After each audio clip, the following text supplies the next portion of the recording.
Have you ever had that nagging desire to change something pretty fundamental about yourself? Oh, absolutely. Maybe shake off an old habit or, feeling that just sticks around or just react differently to things. Yeah, wanting things to feel a bit easier, maybe. Exactly.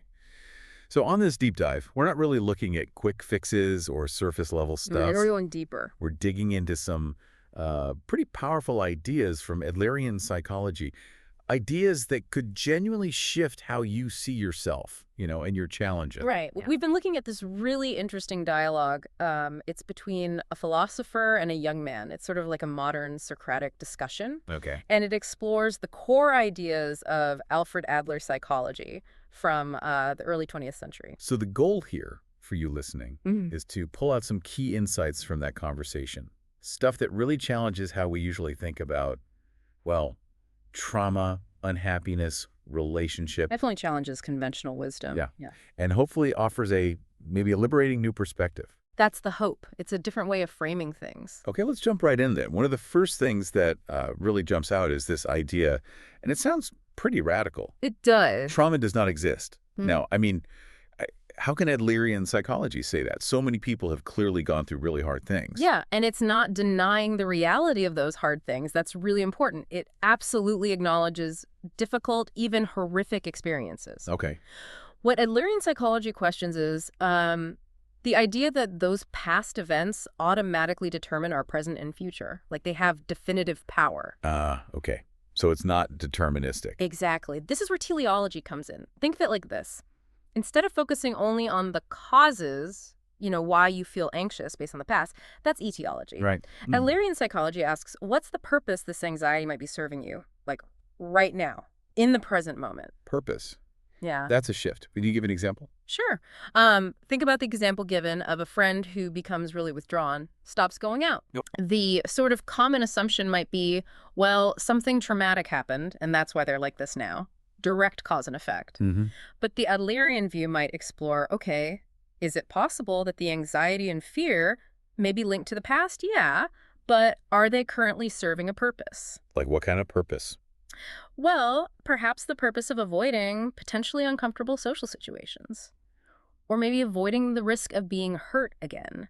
The focus is on the present goal of the feeling or behavior. Got it. So it's less about denying what happened, much more about our power now in deciding what those events mean for us. Exactly. Even really tough childhoods, things that have a huge influence, undeniably. Yeah. They don't have to be a life sentence. It's about the meaning we construct. That's actually quite empowering when you think about it that way. It really can be. It shifts you from feeling like maybe a victim of your past, Right? to seeing that you have agency, power in the here and now. Okay. That makes a lot of sense. Let's tackle another one that might feel a bit prickly. Okay, yeah. Which one? This idea that unhappiness is something you choose for yourself. Oof. How can that be right? Often feels like it just happens to us. Yeah, that one's definitely challenging. It connects to this old Socratic idea, the paradox. No one desires evil. Okay, how does that relate? Well, evil here doesn't mean like moral evil. It means not beneficial. And good means beneficial. Okay. Beneficial to the person. Right. So the thinking goes, nobody consciously sets out wanting to suffer, wanting things that aren't beneficial for them. Makes sense. So if someone finds themselves consistently in a state of unhappiness, Adler suggests that maybe unconsciously, on some level, they've judged this state of being unhappy as somehow beneficial for them. Beneficial. How could being unhappy be beneficial? Well, maybe it gets them attention or allows them to avoid certain responsibilities, or perhaps it feels familiar and safe compared to the risk of trying for happiness and failing. It serves some kind of perceived purpose. Interesting. And this links to the concept of lifestyle in Adlerian terms. That's like our whole way of viewing the world and ourselves, our patterns of thought, of action. Okay. So instead of saying, I'm a pessimist, which sounds fixed. Yeah, like it's just who you are. Right. The Adlerian perspective might reframe it as, I have a pessimistic view of the world. See the difference. Yeah. One's identity, the other's a lens, a viewpoint. Exactly. And a viewpoint, well, that's something you can potentially change. It's not set in stone. I can see how some people listening might feel a bit blamed, though. Like, are you saying it's my fault I feel bad? And that's a really important point. It's absolutely not about blame. Okay, good. The intention is liberation. It's saying the past doesn't have to dictate your feelings now, and you actually have power in the present moment. Mm. If it's a choice, even an unconscious one, you can potentially make a different choice. Right. It's about possibility, not blame. Okay, let's shift gears again. Another really bold claim. All problems are interpersonal relationship problems. All of them. That seems huge. What about just feeling bad inside, personal stuff? It is a huge claim, and it stems from how Adlerian psychology sees us as fundamentally social beings. Social being. Sure. Think about this thought experiment they use. Imagine you were literally the only living being in the entire universe, utterly alone. Okay. Weird thought, but okay. In that scenario, would concepts like loneliness even exist? Or feeling inferior? Or needing recognition? No, I guess not. Who would you be lonely for? Or inferior to? Exactly. Even things we take for granted like language itself or logic, common sense. They arise because we exist with others. We need to connect, communicate, coordinate. Our very sense of self is tangled up with other people. I get the social part, but what about when I'm just, agonizing over my own self-doubt? Or a fear that has nothing to do with anyone else directly? That feels pretty internal. It does feel internal, absolutely. But Adler would suggest digging a bit deeper. What's underneath that self-doubt? Often it connects back to worries about our value, our place, how we measure up. Measure up to others, or to some standards set by society. Yes, or fear of judgment, fear of rejection. These are fundamentally relational concerns, even when the immediate focus feels internal. Our sense of worth is often tied to our sense of belonging and connection. So even if I'm just beating myself up privately, it might still trace back to some dynamic with other people, past or present. That's the perspective, yeah. It encourages looking at the relational context. It might open up new ways to understand and maybe tackle those struggles. Interesting. Okay. Let's talk about feelings of inferiority. Pretty much everyone feels that sometimes, right? Oh, absolutely. Very common. How does Adlerian psychology see these feelings? Are they just bad? Well, the first key thing is that feelings of inferiority are subjective. They're assumptions we make about ourselves, not objective truths. Okay, so it's how I feel, not necessarily reality. Right. And they often arise simply because we're beings who strive. We want to grow, improve, learn. So we naturally notice a gap between where we are now and where we'd like to be. Or, yes, sometimes we compare ourselves to others. But isn't comparing ourselves bad? Doesn't that just lead to misery?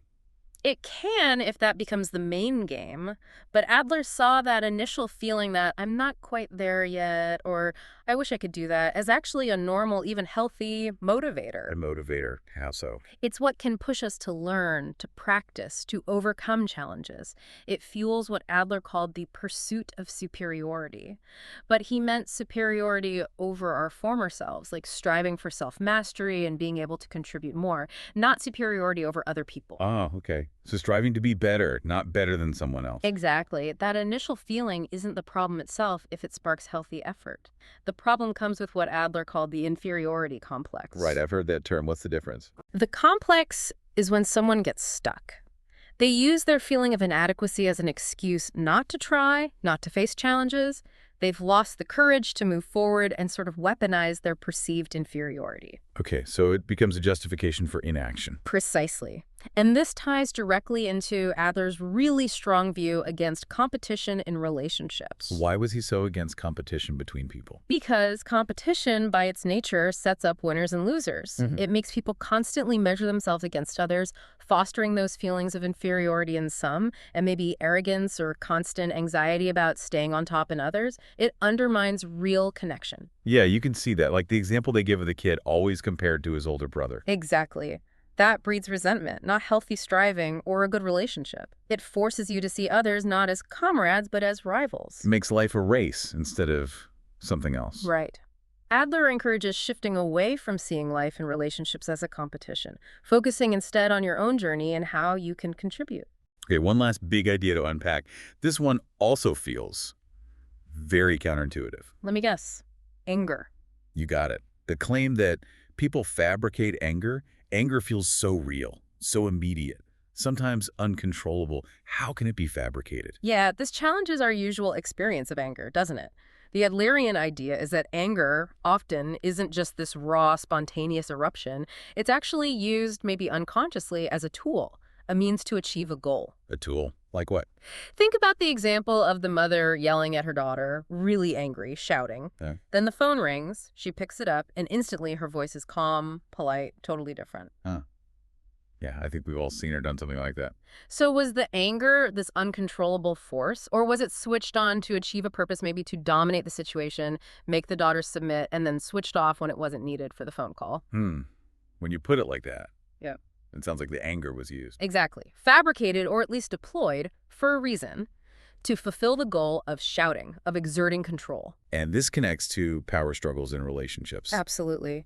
When we feel unheard or maybe wronged or just want to win an argument, anger can seem like a quick way to gain power or shut the other person down. Yeah, it can feel powerful in the moment. It can. But Adlerian psychology would say, even if you are right about something, using anger to attack or criticize the other person is usually just falling into that power struggle trap. It rarely leads to real understanding or resolution. So what's the alternative then? Just suppress it. Not suppress, but recognize it for what it might be, a potentially unhelpful strategy, and instead lean on, language, logic, communication, believing that you can talk things through even when it's hard. Believing in communication over domination. Right. It's actually a very empowering idea, too, suggesting we might have more conscious control over our emotional responses, including anger, than we typically think. Wow. Okay. This has been a lot to think about.